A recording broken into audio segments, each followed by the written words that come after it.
Live from Television City in Hollywood, brought to you by Chrysler Corporation, maker of these 5 great cars. Plymouth, Dodge, DeSoto, Chrysler, and the exclusive Imperial. Only Chrysler Corporation brings you the Forward Look. And now, Chrysler Corporation presents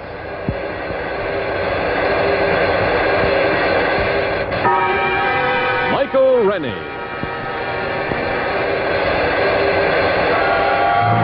Cedric Hardwick.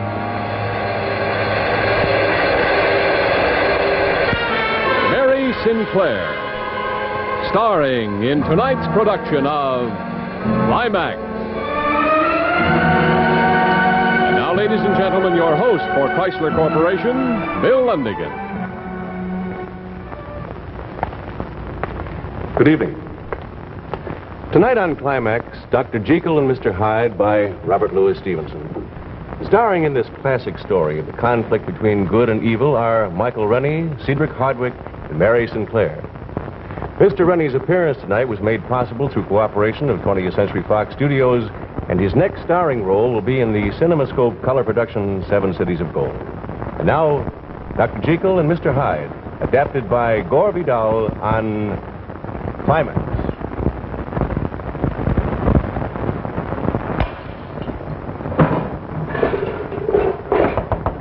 Dr. Jekyll!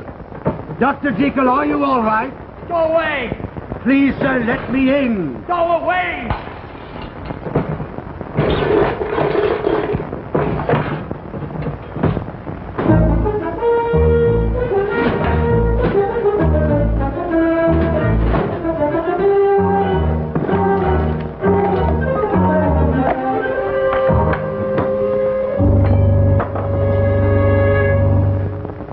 Come now, Paul.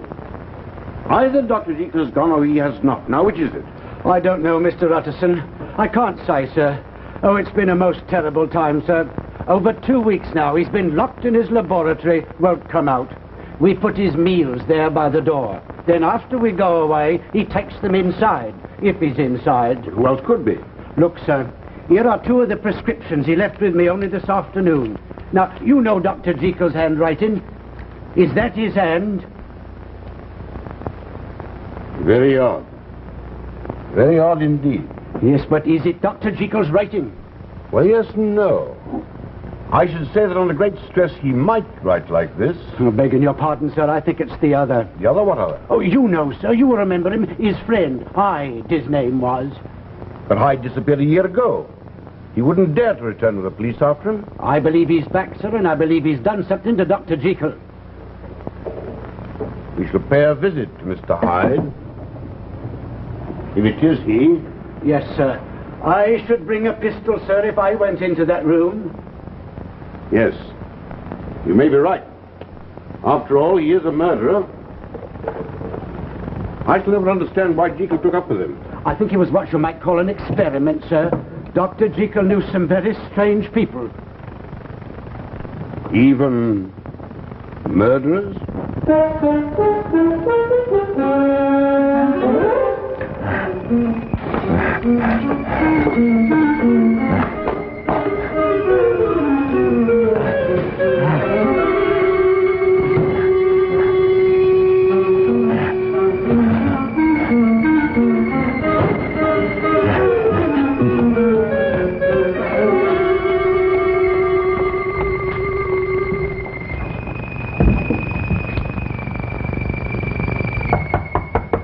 I say there, Jekyll, are you inside?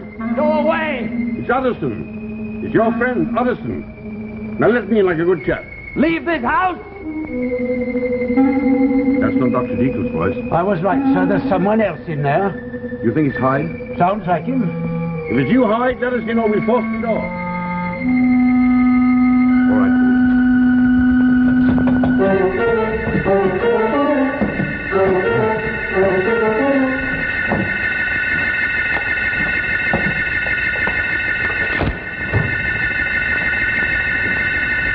All right now. Where are you? He's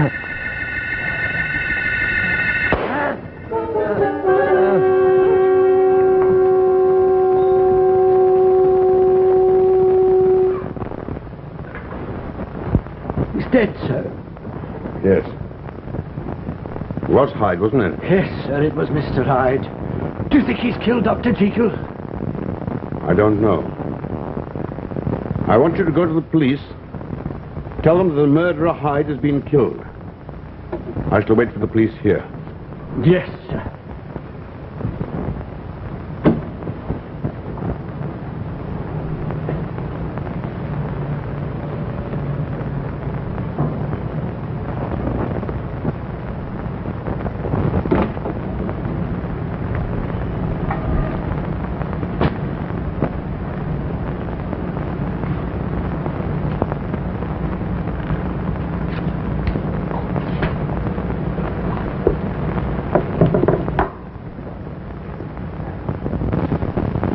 George Utterson, Esquire. To be opened in the event of my death or disappearance. Henry Jekyll.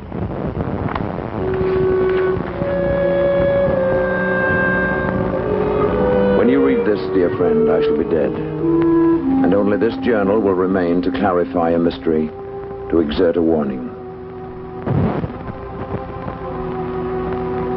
You will recall perhaps a conversation we had 2 years ago when you came to see me. And you found Dr. Lanyon and me arguing. My dear Jekyll, you astonish me. A grown man like you talking like a romantic boy. Lanyon, we're scientists. In theory, nothing is impossible. That may be true, but some things are clearly improbable. Your idea is too fantastic. Mr. Utterson to see you, sir. Oh, Utterson, we're having a row. Oh, shall we go to law? No, we might need your fine legal mind to arbitrate. Utterson, Jekyll here has decided to go beyond the science, leaving me far behind. I'm only a doctor. A simple, ordinary doctor. Like me. No. You're not simple, you're not ordinary. You know what this outrageous fellow proposes to do? Raise the dead? Better than that. He wants to find the soul. He wants to play with it, to Now, you're experiment with simplifying. it. You're simplifying. I merely suggested that one way of discovering the nature of the soul would be to dissect it the way you would any other organism. Yes, but I was under the impression the soul was not tangible. Neither is the air, but we know it exists. We can alter it. See? Fire. We're burning oxygen. This match is creating carbon dioxide. We've altered a substance no one can see. Well, why not the soul? Why not indeed? But where do you find it? In the mind, I should think. Those parts of the mind which regulate behavior. If I were to take up this poker, my dear Lanyon, and kill you, Well, I wouldn't put it past you. You're mad as a hatter. I should suffer terrible pangs of conscience afterwards. That would be my soul punishing me. Well, it is a small matter of the law, you know. All right. But suppose the mind could be so changed that I could strike Lanyon to the ground and feel nothing. Only pleasure in a violent act.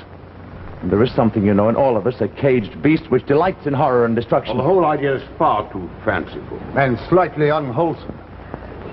Utterson, I believe I'm on the track of something quite fantastic. The soul? The soul. Good and evil.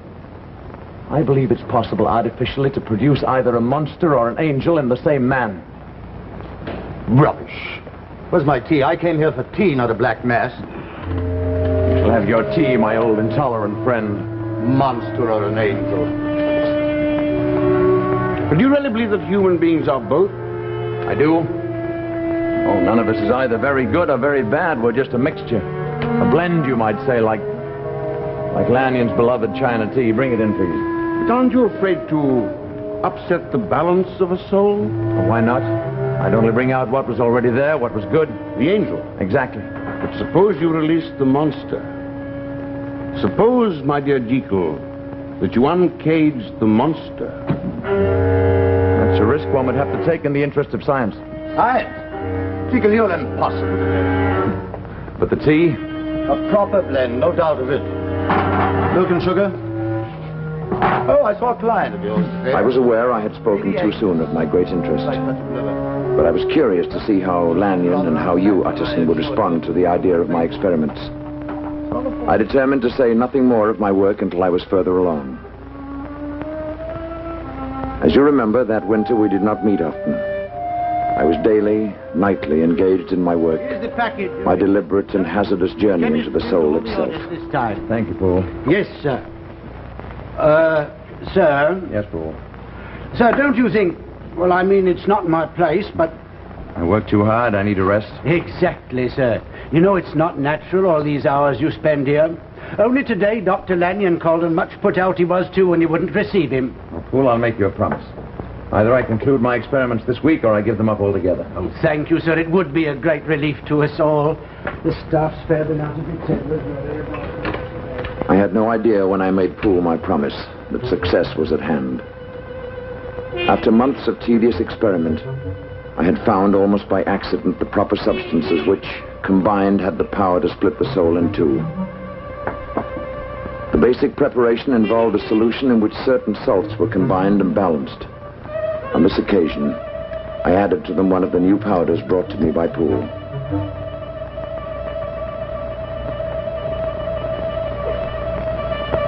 The change in the solution's color was not anticipated. For a moment, I hesitated. I had been my own guinea pig from the beginning. I had tried on myself all the formulae which had failed. Now, if I was to succeed, did I dare take the consequences of my extraordinary act? I paused, uncertain, for a single heartbeat.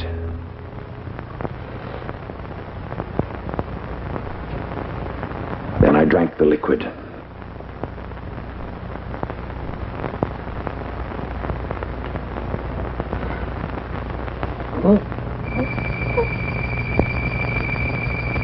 For a moment, I thought I was dying, sinking into oblivion.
It was then I saw with horror what I had become.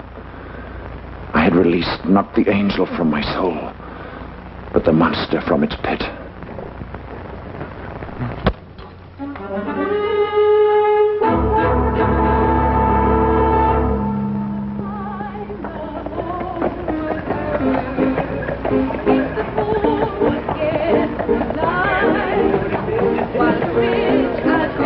The monster, however, had a taste for pleasure, and I indulged him.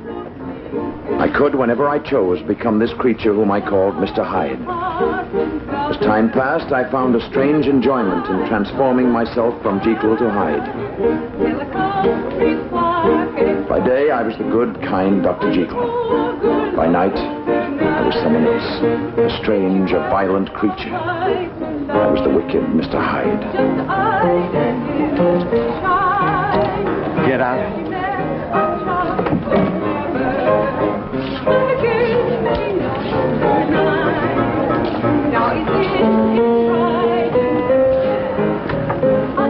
Usual, Mr. Hyde. Usual. 2 glasses. Yes, sir.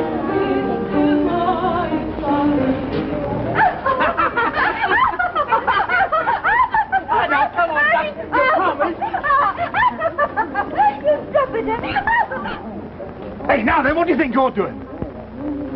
I'm sure you'll find another companion. Oh, yes. Yes, of course.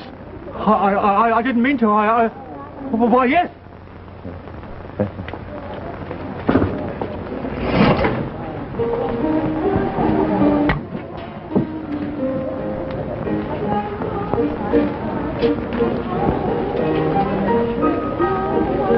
Why don't you sit down, my girl?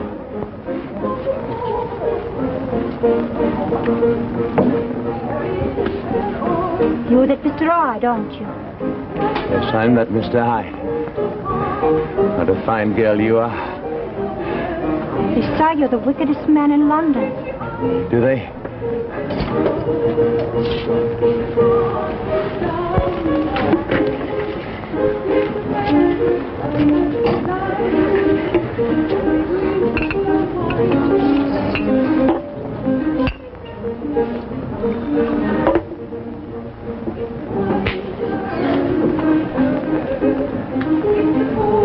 And how wicked do you think I am? Oh, I don't know. But you're awful cheeky pulling me over here like this. Away from a gentleman friend. But you're glad you're here, aren't you, my girl? Ask me no questions, I'll tell you no lies. Why don't you come a little closer? I'm not sure I want to. Come here. Here now. None of that. I'm not what you think. And it's a public place.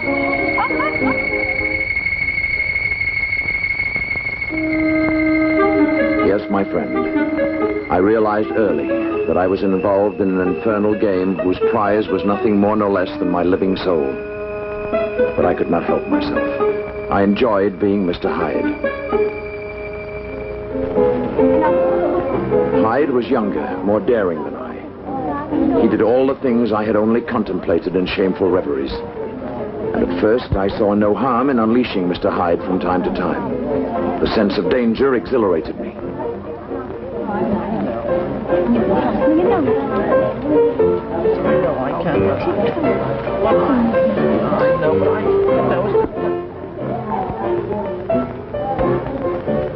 So it's Mr. Hyde. Come back to us. All right, my girl, let's go. Let's go, he says.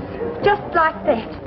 Just like he was a real fine gentleman or something. You'd better get a move on, mister. Gladly. Shall we move on, my girl? No, we will not. Now off with you.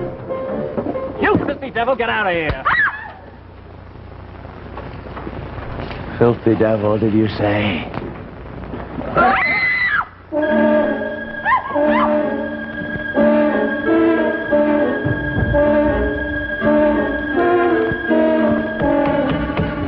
All right, what's going on here?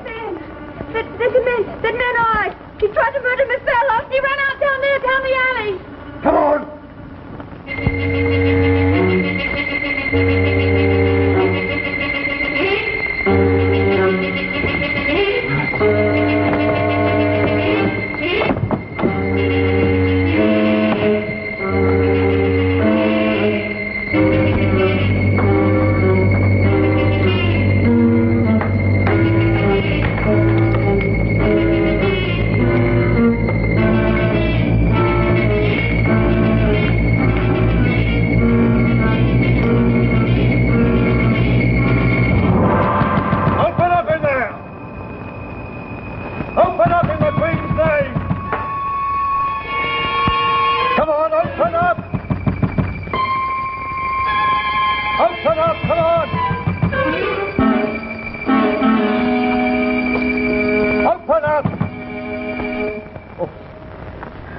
Good evening, officer.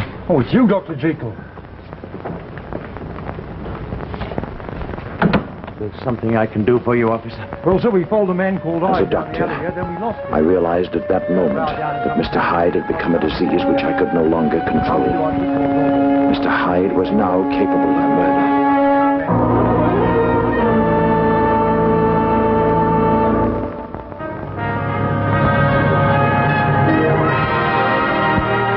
In just a moment, we'll return to the second act of Dr. Jekyll and Mr. Hyde. And now your host, Bill Lundigan. Each week, Art Gilmore announces at the start of Climax, live from Television City in Hollywood. Well, I thought that you might get a kick out of seeing Television City live from Hollywood. And here it is, Television City, live from Hollywood. And incidentally, when you think of Hollywood, you think of pictures. Here are some taken of me driving into the studio the other day for a rehearsal. And what a view you get through that wraparound windshield. And sure enough, right on time and driving a DeSoto hardtop with that color sweep styling, a pretty lady in a pretty car, Mary Costa. Here comes another member of the team, our commercial producer on the show, and his name is Bud Cole, and as you can plainly see, he owns a Dodge Royal Lancer, and he loves it. Now, here's the man I was talking about who says, live from Television City in Hollywood, Art Gilmore, a Chrysler man from way back, this year driving a New Yorker. And off we go to the studio. Nice-looking cars, aren't they?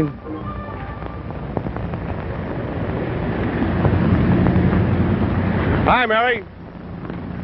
And you know something? Whether it's Television City in Hollywood or around the square in your own hometown, you're seeing more and more cars of the forward look from Chrysler Corporation. You can spot them at a glance by their smooth, flowing lines. The most distinctively styled cars on the road today. Why don't you drive one and find out what a difference there is? And now we continue with Climax, tonight starring Michael Rennie, Cedric Hardwick, and Mary Sinclair, live from Hollywood.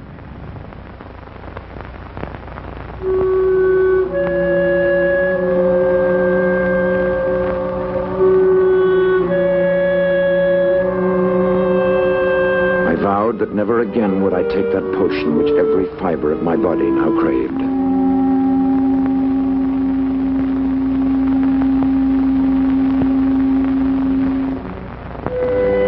Plunged into the good world again. I saw old friends. I gave up my time to charity.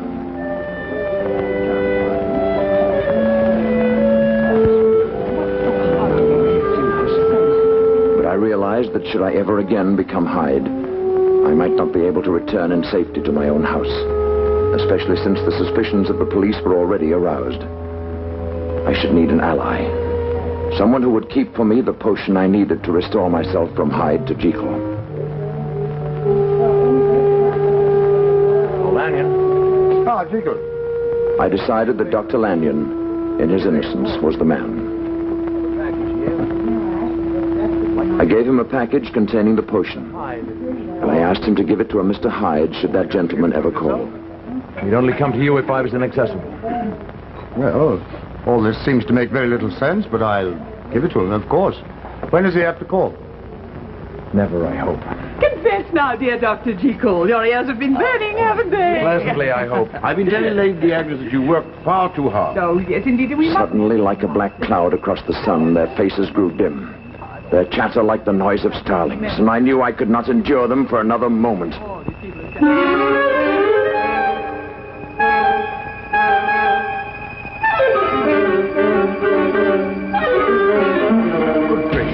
What an extraordinary thing to do. You see? Overwork. I'm sure of it. He looks frightful. Well, I imagine the party's over, don't you? Oh, yes.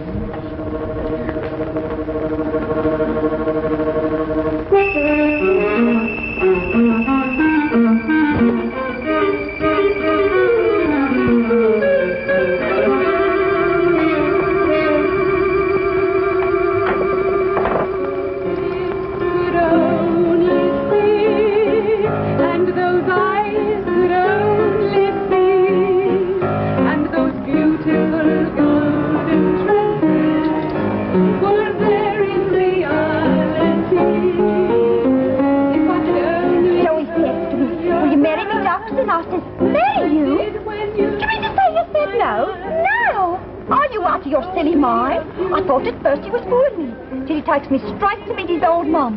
Then, of course, I says yes, just like that. Oh, you are a lucky one. I should think so. And he's a good, reliable sort he is. He works regular, which is important, I say. You're right. They don't grow his kind on no trees. Don't think I don't know it. Hello, Harry. Is he coming here tonight? Very lucky, and he don't approve. Ain't it something? Me being married to a fine chap in Tunbridge? Well, I suppose you're going to live there. those are our plans for the present. Oh, and aren't we glad? When's the nuptials going to be? Next month, and we'll go to Brighton on our honeymoon. 3 days. It'll be 3 old days by the sea. Oh, some girls have all the luck. Oh, look over there by the door. Ain't that Mr. Hyde? Him all right, the beast. Imagine his daring show his ugly face around here, after what happened between him and us.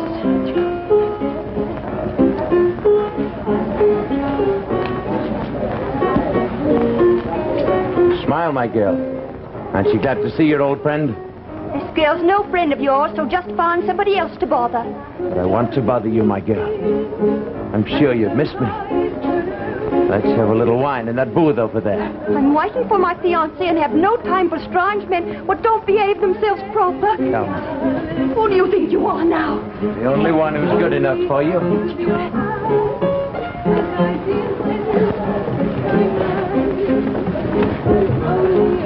Some poor fool's making an honest woman of you. Don't talk to me like that. You like being talked to that way. Your man doesn't know how to talk to you. I do, but your man doesn't. No. Please, Mr. Hyde. Please, I can't stay here with you. You stay here with your friend, your only friend. Please, Mr. Hyde, I've got to go. You don't like me? Oh, I do. I like you. I do like you, but the girlfriend's wife, and she's over there expecting. You'll not leave here till I say you can. You and I are going to see a great deal of each other from now on. Oh, I'm so glad you're here. Where's my girl? She said she'd be here tonight. She was waiting for you. Then he came in, Mr. Hyde, and they're sitting over there. Oh. So he came back, did he? But he's going to get taught a lesson. Do be careful. Quickly. Here I am over here talking to Mr. Hyde. No, Mr. Hyde, I really must Sit down, my girl. She's going, Hyde. Go away. Listen, you're going to get a good thrashing, and I'm going to give it.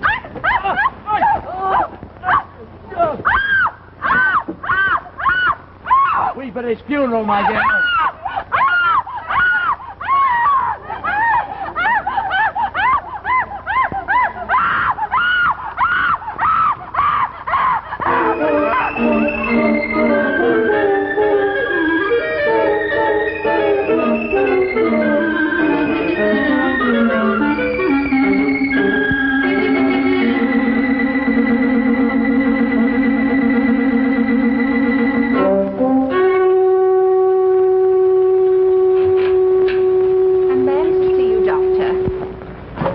Boyfriend? No, sir. He seems very agitated. Show him in. Will you go in, please?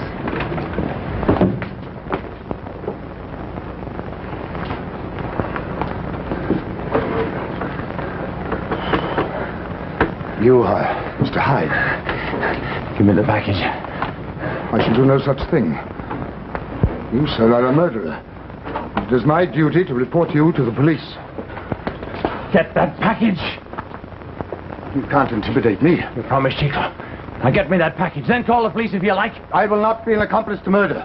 How do you know it was murder? Newspapers. In the name of your friendship with Jekyll, give me that package. Go to him yourself. I can't. No, of course you can't. He won't traffic with the killer, and neither will I. In the name of everything you love, give me that package. I will not help you. Out! Get it!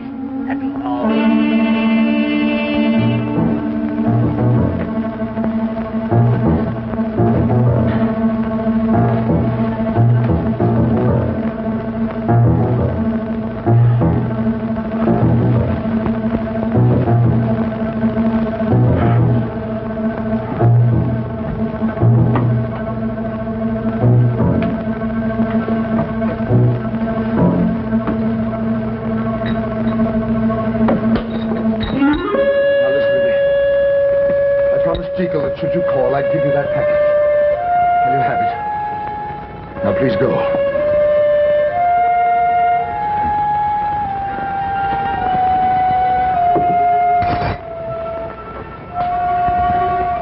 Now, lad, you who have always had such narrow views, you who have always derided my theories,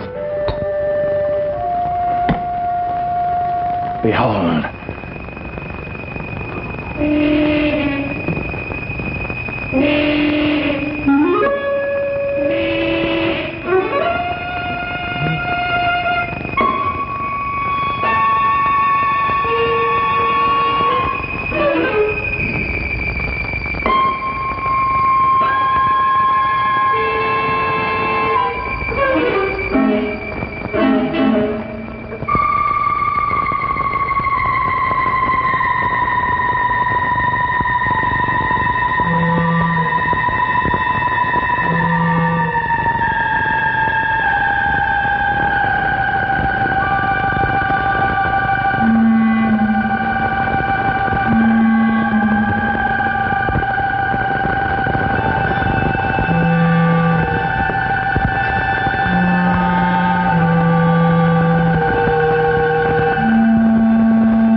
Jekyll.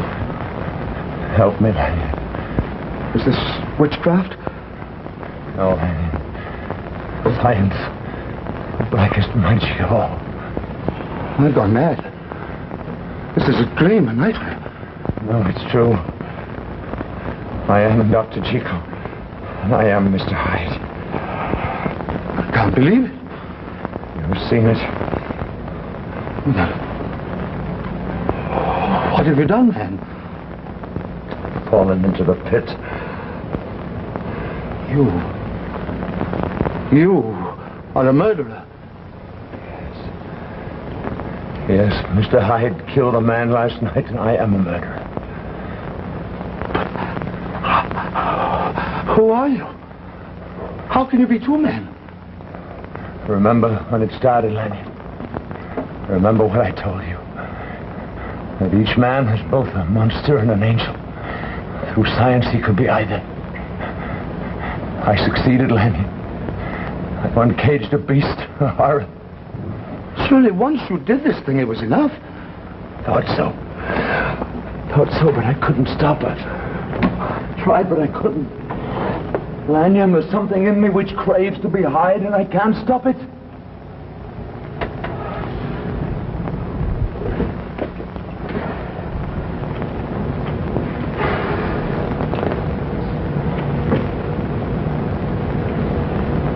What now? I don't know. You have to do this terrible thing again? I don't know. I can't think. Is it like a drug? Must you become Hyde in spite of your better self? I'm not sure. But I know this. If I do this thing again, I shall die. I'm being torn apart by this beast.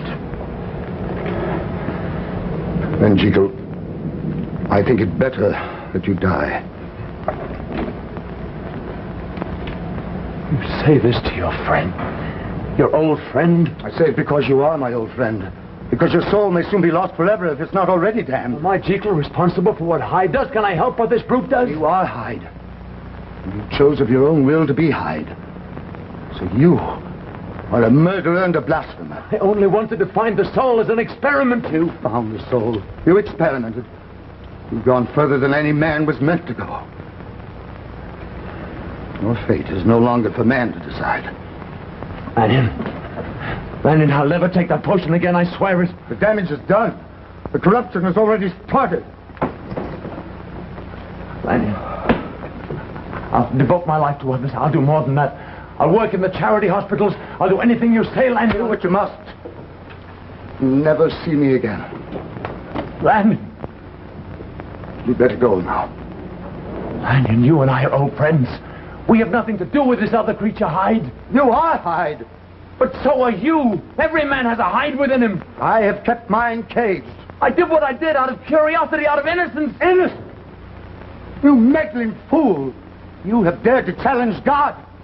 You reek of hell. Get out!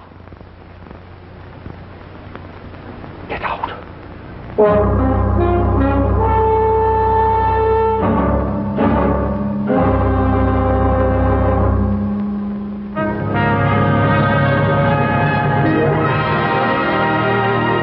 In just a moment, we will return to the third act of Dr. Jekyll and Mr. Hyde. And now, once again, your host, Bill Lundigan. In the course of a year's driving, you naturally run into a lot of different road conditions, and not all of them are ideal. For example, here's the kind of driving that we all enjoy. We're on a wide, smooth highway. You're really rolling along with never a bump. But now and then, you're likely to encounter a stretch like this.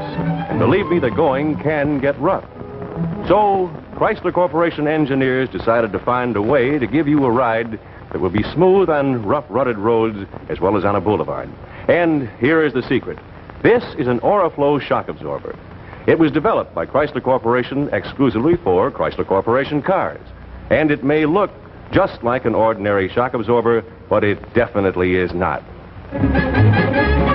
For this unique Oriflow shock absorber is built to absorb more pounding and bouncing on a rough road like this than any other passenger car shock absorber in the industry. The Oriflow shock absorber literally soaks up the bumps, keeping your car level on its course and the ride soft, smooth, and beautifully controlled. We call it the Boulevard Ride. And believe me, that's the right name for it. You get a ride that's as soft and smooth as a feather bed. And here's a tiny tot enjoying to the full the ride of her mother's new Chrysler Corporation car. And there you have it. The smoothest, easiest riding cars on the road today, thanks to the only shock absorbers in the industry that give you a real boulevard ride. And right now is a wonderful time to buy a Chrysler Corporation car. You'll find your dealer is eager to arrange the best possible trade-in and best possible payments. So why not see him tomorrow? And now, we return to Climax.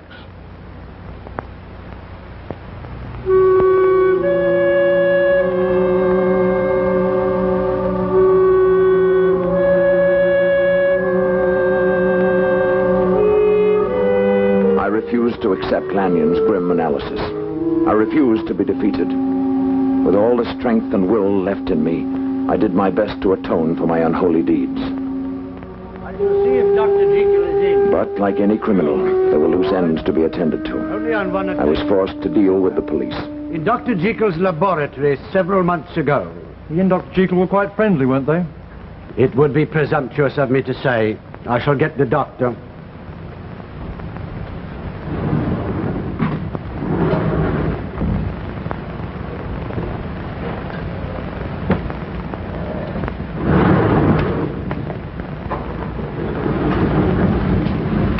Good evening, officer. Oh, sorry to trouble you again, Dr. Jekyll. It's perfectly all right. Won't you sit down? No, thank you, sir. You, know about the murder in Soho? Yes, I read about it. We understand that Hyde was a friend of yours. Not a friend, no. But you were acquainted with him. Yes? Why didn't you tell me about this the night I first came to your laboratory? Because you never asked me. You simply asked if Hyde was concealed on the premises, and I said no, because he wasn't. You were not concealing him? No. And you're not concealing him now? No, I am not. You may search the house. Thank you, sir. We plan to. Now, Dr. Jekyll, this man Hyde hardly strikes me as the sort of chap a man like you would know. Really? Can you tell me what you know of him? Not much, officer. You see, I do a certain amount of research into the criminal mind. I use Hyde as an experiment, as an example. Any idea where he's gone? No, but I don't think he's apt to return to London. Then he has left the city? I should think so. You know, Dr. Jekyll, You could be in very serious trouble if you were to try to protect or conceal him now. Yes, I know that. Can I speak to you frankly, sir? Yes. Well, this man Hyde, he doesn't have anything on you, does he? I mean, he's not an extortionist or a blackmailer. Good heavens, no, officer. Now, I detest the fellow quite as much as you do, and I'm free to denounce him if you should capture him. Good. I'm glad we can count on you. Now, have you any idea where he might have gone? Well, as I told The police were less problem than I'd anticipated. They believed that in some way I'd been victimized by the odious Hyde. And after a thorough search of my house, they left me alone. As time passed, they gave up their quest for Hyde, assuming he had left the country.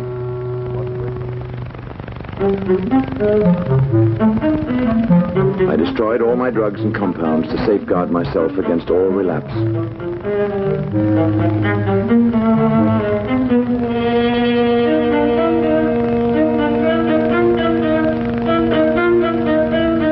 Now I would turn to charity, to good works, as I had promised Lanyon. I grew more and more secure. I had caged Hyde once and for all, and I was myself again. So confident was I that I paid a call one evening to a certain cabaret in Soho.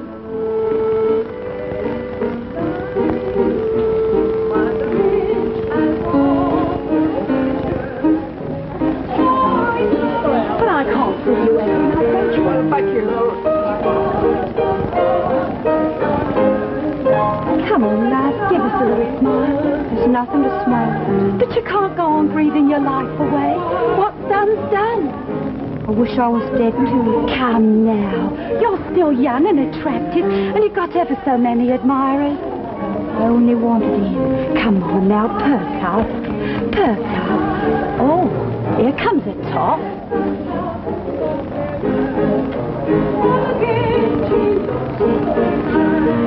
He's coming over this way.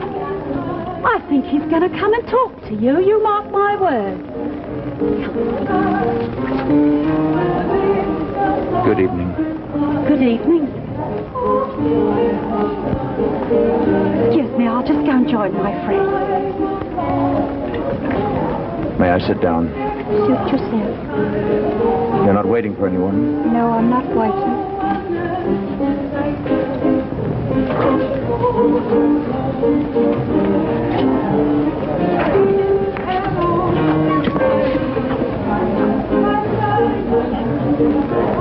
It's a pleasant evening. Yes, a pleasant evening. I'll wait a champagne. Yes, sir. You're the girl who was fiancée. I had come partly out of curiosity and partly out of a desire to make amends. To help in some practical way this girl. Terrible experience. Whose life I'd ruined. And he fell dead. Right here in this room. Dead. We was to be married in 3 weeks' time. With a trip to Brighton on our honeymoon.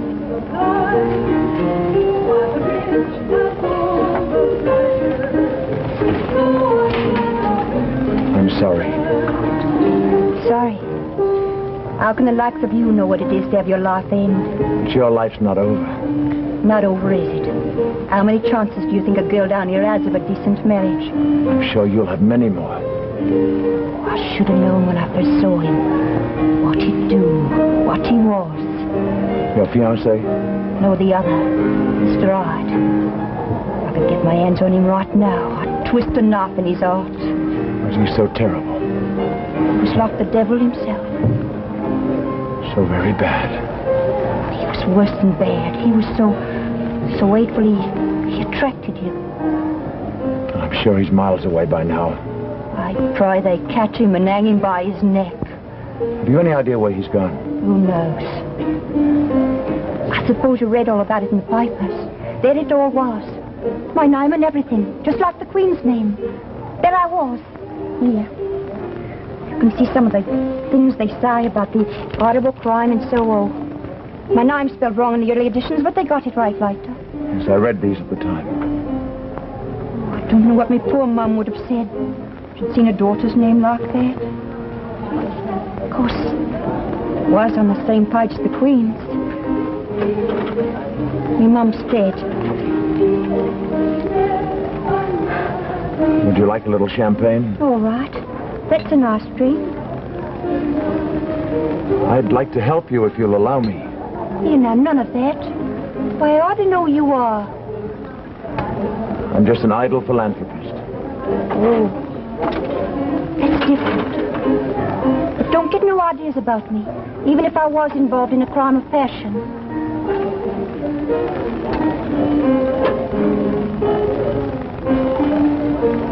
I say, it's awful odd, a gentleman like you down here.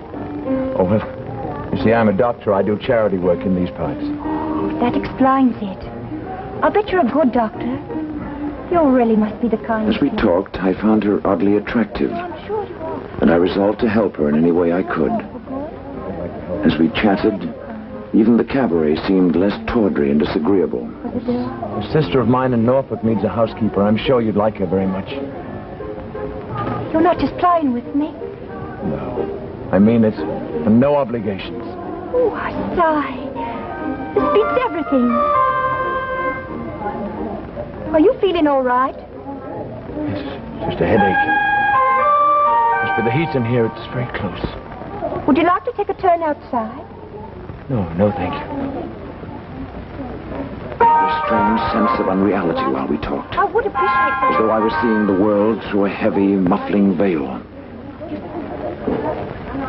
Say, you do look rum. Yes, I'm not feeling very hearty. Shall I get you a cab?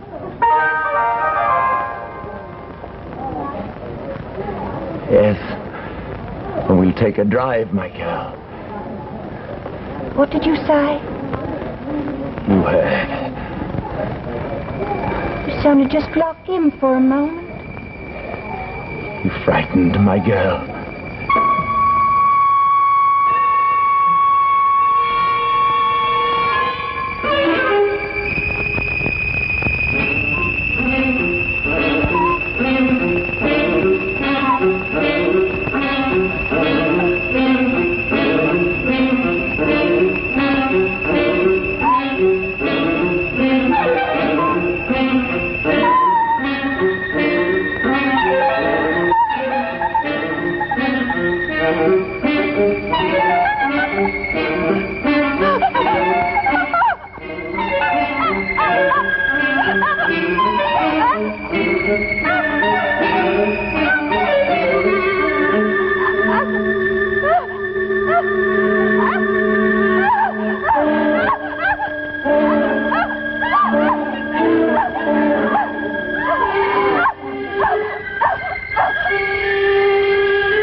Thunderbolt had struck.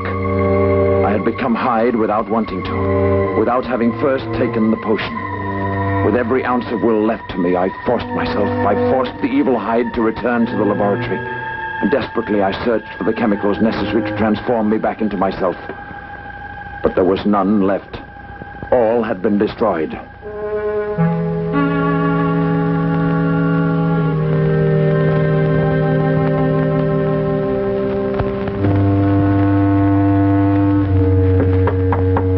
Next morning, however, I found I was again myself. I was again Dr. Jekyll. I gave Poole various instructions.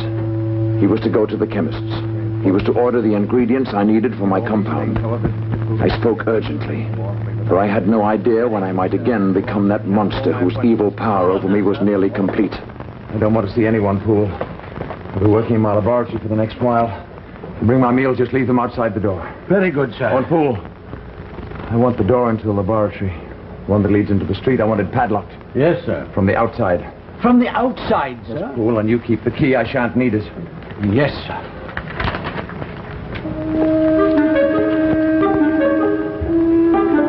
I took every precaution to keep the monster caged, at least within the house. So far, I have. Though the nightmare is now becoming more than I can endure. I no longer know which I am, Jekyll or Hyde.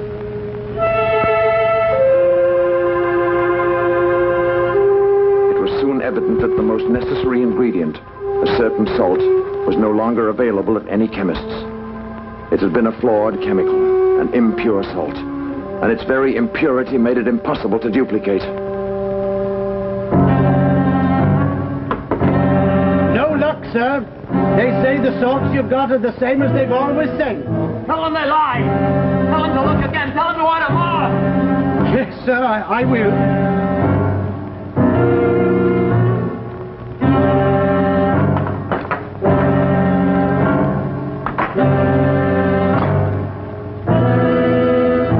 I have known now for some days that I shall never leave this room alive. I have given up all hope. My life is now a battleground where good and evil are at war, and the victory of either one will mean my death. So great has been my sin.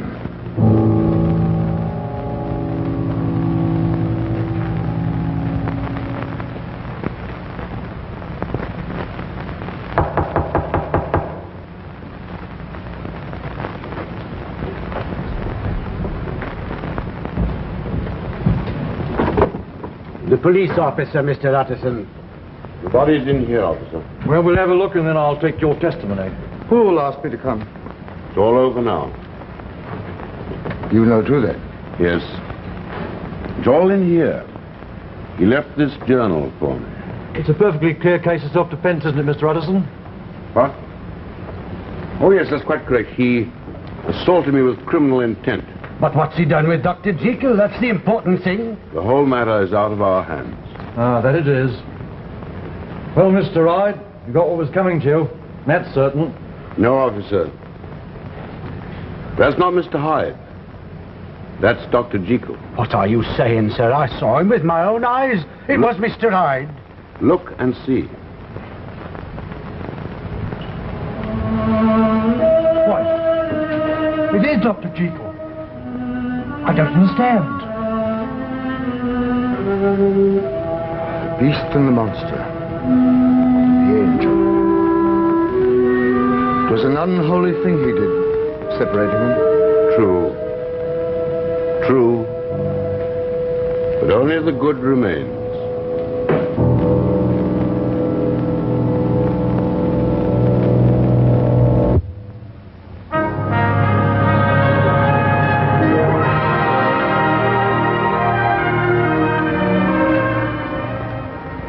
We've arranged a rather unique fashion show for you this evening. Now, maybe the fashion shows you're used to seeing feature what the best-dressed man or woman is wearing today. But this fashion show we call What the Best-Dressed Car is Wearing, and here's Mary Costa to tell you all about it. Thank you, Bill. Here you see a full array of custom accessories from the Mopar division of Chrysler Corporation. That's Mo for motor, Par for parts.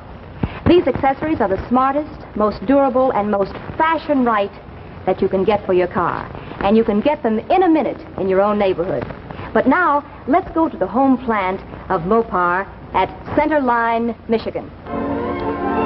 This is Mopar, the most efficient parts plant in the industry, where 2,000 employees work to handle each order the day it arrives, whether by teletype, by wire, or by mail. Here is where emergency orders are received, every dealer knowing he can phone direct. All orders are checked against microfilm records that show the original specifications of every Chrysler Corporation car or truck. The order is then broken down electronically into year, make, model of car, and part or accessory needed. After this, the order is taken to the pneumatic tube system to be instantly whisked to a clearing center in the plant called Grand Central. Every order must arrive here and then be routed by skilled operators to exactly the right point in this vast warehouse that covers almost 1 million square feet. An important division of Chrysler Corporation, Mopar serves your car needs from coast to coast. To handle your demand nationwide, over 100 truck and freight car loads of parts and accessories leave Mopar daily. And of course, the best part is you can get these custom fashion-wise accessories and factory-approved parts at your dealers, at service stations, and at thousands of general garages all over the country. And in every case, Mary, you can be sure that every Mopar part or accessory is designed and built to the same rigid specifications and the same high standards of quality as the cars themselves. Remember, Mopar division of Chrysler Corporation, a forward look in service. Thank you very much, Mary Costa. Right, Bill? Ladies and gentlemen, next week on Climax, One Night Stand, starring Bob Crosby and the Bobcats, John Forsythe, Bob Sweeney, Cloris Leachman, and Donald Buca. Hey, what's going on here? Well, that's a Gin Mill Blues. Bring back any memories? It isn't my old Marine Corps friend, Bob Crosby. Semper Fi, Bill. Semper Fi to you, too. And incidentally, speaking of the Marine Corps, don't I remember that one time back during our Marine Corps years, we were in the Russell Islands on Benico, wasn't it? That's right, right out of Bububu. And I asked you if you were ever going to get back together with the original Bobcats. Pretty tricky, Willie, to tell the folks out there that we are next Thursday on this same show, the Bobcats 15 strong. And, Bill, I'm very, very complimented to have, playing the part of Joe Sullivan, our piano player, the wonderful, wonderful actor, John Forsythe. John? Hi, John. Come on in, join us. Hi, Bill. Thank you for those kind words, Brother Robert. Met him. You know that I was just telling Bob this afternoon, what a real treat this is for me to play this show. Because first of all, Bill, I've always been crazy about jazz. And secondly, because I think this is a true and completely different kind of a story about the men who make music. Well, it sounds to me as though we're really going to have an excellent show next week. Well, I certainly hope so, and I hope the folks out there are going to like it. We're going to play Little Rock Getaway, Gin Mill Blues. Say, Rob. Yes, sir. Let me ask you something, will you? Who do you think we ought to get to play the part of Bob Crosby? Well, I wonder. It'd be awfully nice if Brother Bing did. Bing Crosby? Well, I think he should. After all, I played his life many, many times. Goodbye, Bill. See you later. Goodbye, Rob. See you later. Next week, and John. We'll all be looking forward to seeing you and the Bobcats next week in One Night Stand, also starring John Forsythe, Bob Sweeney, Cloris Leachman, and Donald Buca. This is Bill Lundigan saying thank you, and don't miss it.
Climax has been brought to you by Chrysler Corporation, maker of these 5 great cars: Plymouth, Dodge, DeSoto, Chrysler, and the exclusive Imperial.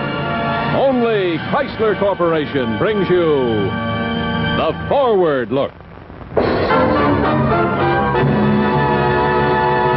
Art Gilmore speaking. Chrysler Corporation's Climax has been selected for viewing by America's Armed Forces overseas and is a CBS television network production.